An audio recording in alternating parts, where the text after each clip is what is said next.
Hello everyone. So in this particular video, we are going to understand about Snowflake caching.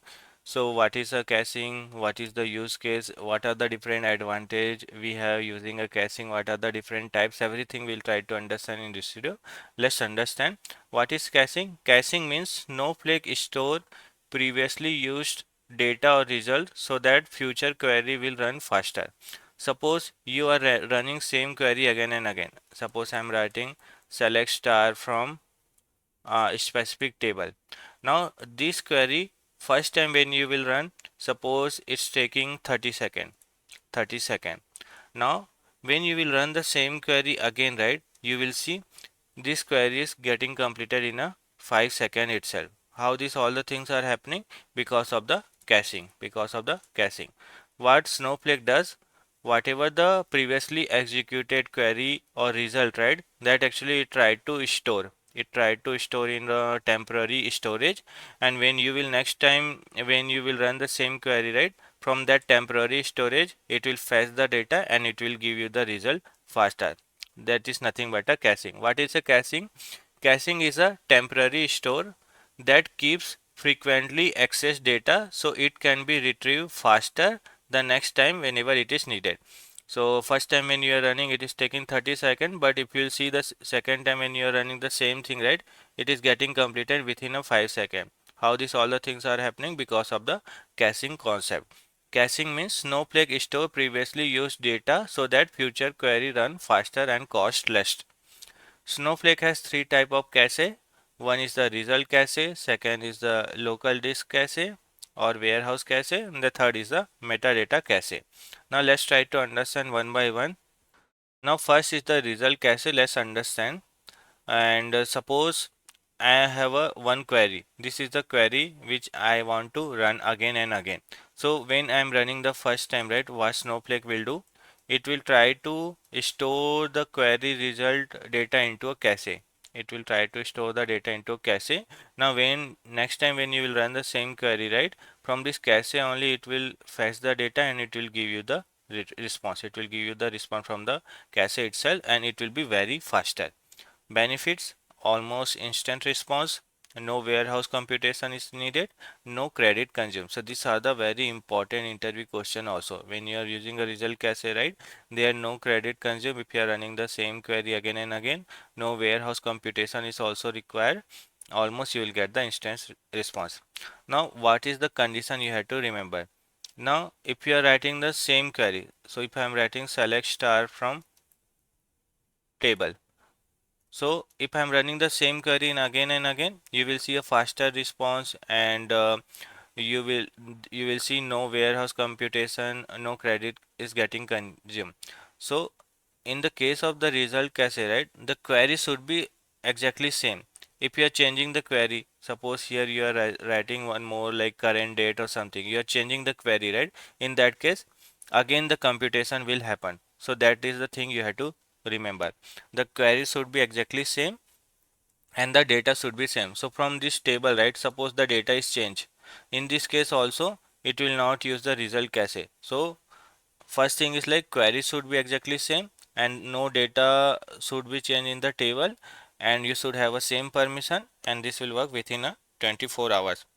So these are the condition you should remember. Let's do a practical. What I will do, I will open my Snowflake account.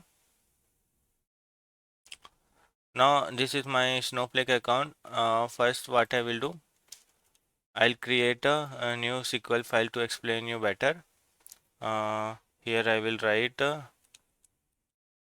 caching cache.sql. Now I will select the DB, I will select the schema. First I will show you what are the tables I have. So tables, and if I'll execute, it will show me what are the different tables I have. You can see customer name. Now suppose if I am writing select star from customers. Now if I'll try to execute this,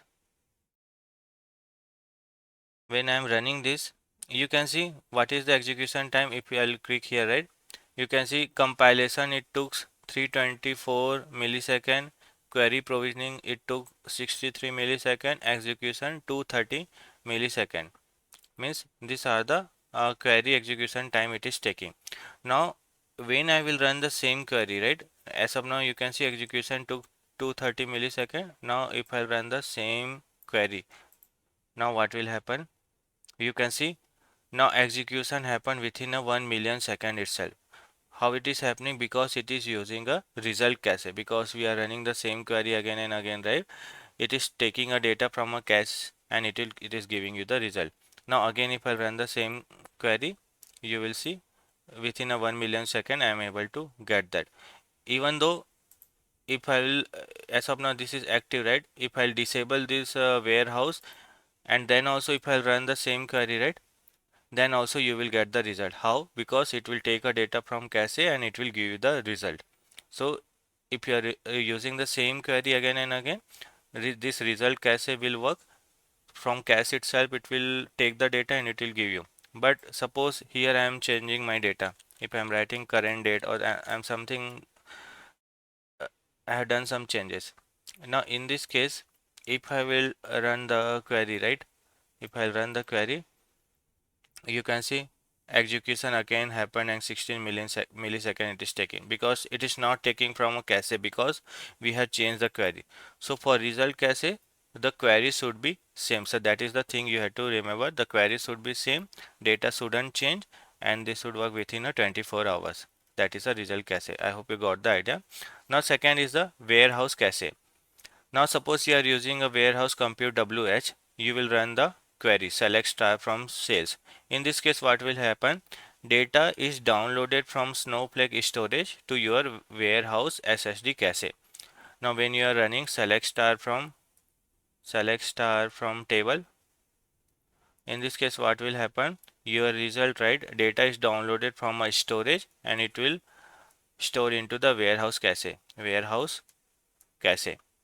Now next time when you are running, right, now when you are running a query like select sum of amounts from sales, now next time you are running select sum of amount from sales, like this, sum of amount from sales.